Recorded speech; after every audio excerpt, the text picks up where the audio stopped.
Hello my dear student, कैसे हैं आप लोग। उम्मीद करता हूँ कि अच्छे होंगे, स्वस्थ होंगे और पढ़ाई कर रहे होंगे। देखिए बाबू, आप लोग का एग्जाम जारी है तो उम्मीद करता हूँ कि आप लोग सही से एग्जाम दे रहे होंगे।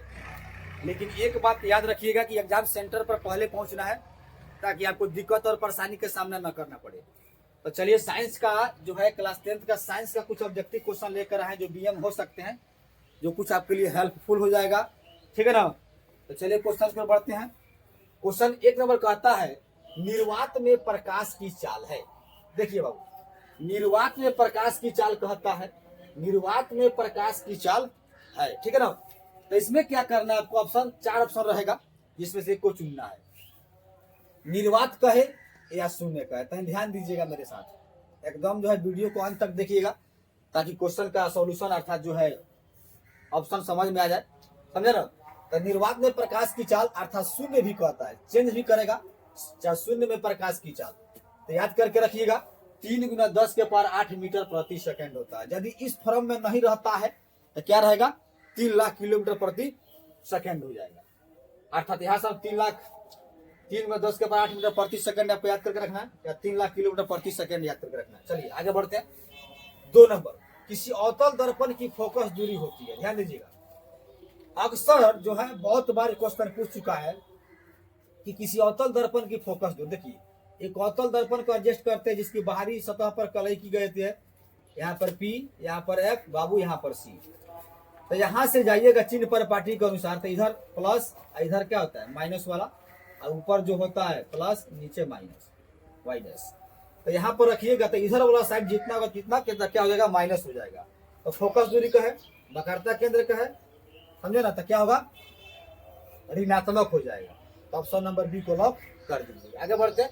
3 नंबर कहता है, किसी उत्तल दर्पण की फोकस दूरी हो। देखिए उत्तल दर्पण यहाँ सेट करते हैं, ऐसे होता है, यानी भीतरी सतह पर होता है, यहाँ P, यहाँ पर। अभी आपको बताया उत्तल दर्पण की फोकस की है कि यहाँ पर आपसे कह रहा है फोकस दूरी होती है, तो दाहिने साइड में है अर्थात आपका धनात्मक हो जाएगा। तो ऑप्शन नंबर ए को लॉक कर दीजिएगा। ध्यान दीजिएगा।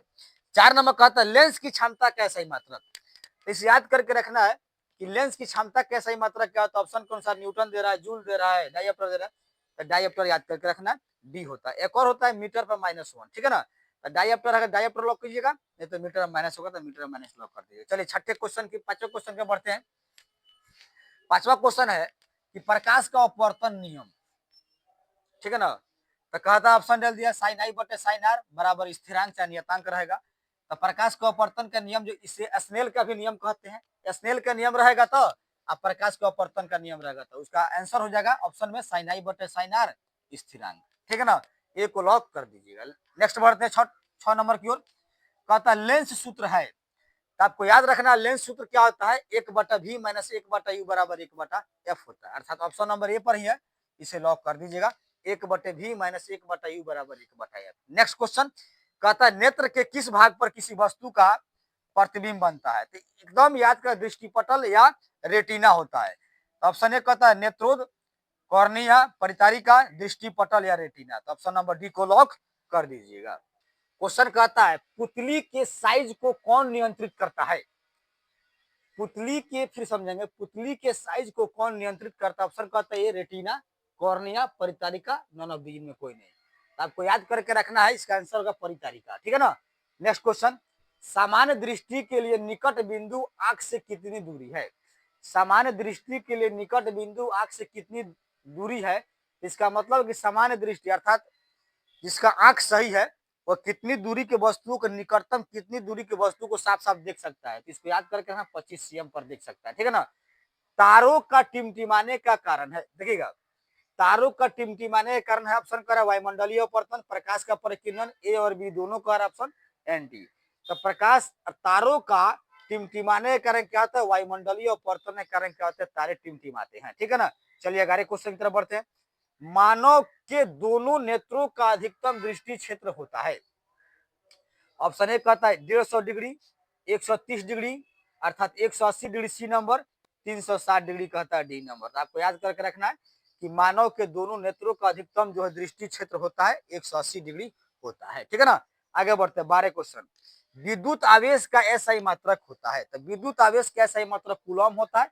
चलिए 13 नंबर क्वेश्चन की ओर बढ़ते हैं। इलेक्ट्रॉन पर आवेश होता है। देखिए बाबू, इसको भी याद करके रखना, इलेक्ट्रॉन पर कितना आवेश होता है। तो ऑप्शन 1.6 × 10⁻19 कूलम कहता है, 1.6 × 10⁻−19 कूलम। यहाँ पर बी नंबर ऑप्शन को लॉक कीजिएगा। एक चलिए देखिए अगला क्वेश्चन कहता है विद्युत धारा का 1 मिली एम्पियर निम्न में से कौन है। मिली एम्पियर का, देखिए बाबू, मिली एम्पियर, मिली का मतलब क्या होता है, 10⁻³ होता है, 10⁻³ इस पर ए सेट कर दीजिएगा तो एम्पियर में आ जाएगा। तो ऑप्शन ए कहता है 10⁻³ एम्पियर, अर्थात ऑप्शन नंबर यही हो जाएगा। 15 क्वेश्चन की तरफ, विद्युत परिपथ में एमीटर को लगाया जाता है। श्रेणी क्रम में कहता है, समांतर क्रम में कहता है, किसी भी क्रम में, एंटी, अर्थात जो है विद्युत परिपथ को जो है एमीटर में जो है श्रेणी क्रम में जोड़ते हैं। ठीक है ना। नेक्स्ट बढ़ते हैं 16 क्वेश्चन, प्रतिरोध का ऐसा मात्रक होता है। वोल्ट कहता है, एम्पियर कहता है, ओम कहता है, कूलम कहता है, समझेंगे पहले। तो प्रतिरोध का ऐसा मात्रक जो होता है ओम होता है, तो सी को लॉक कीजिएगा। आगे बढ़ते 17 नंबर क्वेश्चन की ओर। ओम का नियम है, देखिएगा, ओम का नियम जो होता है V बराबर IR होता है, V बराबर IR होता है। ठीक है ना। तो धारा के जो समान I बराबर V/R हो जाता है। ठीक है ना। तो यहाँ पर धारा हो गया I, V विभवांतर, R प्रतिरोध, यहाँ से V बराबर IR clear, option number B को लॉक कर दीजिएगा। ग्लोबल वार्मिंग के लिए कौन सा गैस उत्तरदायी है। ग्लोबल वार्मिंग, देखिए अक्सर एग्जाम में क्वेश्चन आ चुका है कि ग्लोबल वार्मिंग का के लिए कौन सा गैस उत्तरदायी है। तो ऑप्शन नंबर एक कहता है O2 oxygen, CO2 nitrogen, chlorine. तो CO2 होता है, कार्बन डाइऑक्साइड को लॉक कर दीजिएगा। आगे कहता है 19 नंबर, कहता है LPG का मुख्य घटक है। मेथेन कहता है, एथेन कहता है, ब्यूटेन कहता है, नॉन ऑफ दीज, ब्यूटेन होता है, ऑप्शन नंबर सी को लॉक कर दीजिएगा। तो उम्मीद करता हूं आज जितना क्वेश्चन आपको ऑब्जेक्टिव बताए हैं समझ में इसका ऑप्शन आ गया होगा। तो वीडियो को लाइक करें, शेयर करें, कमेंट करें। यदि मेरे चैनल पर नए हैं तो चैनल को सब्सक्राइब कर दें। ठीक है, मिलते हैं अगले क्वेश्चन के साथ अगले वीडियो।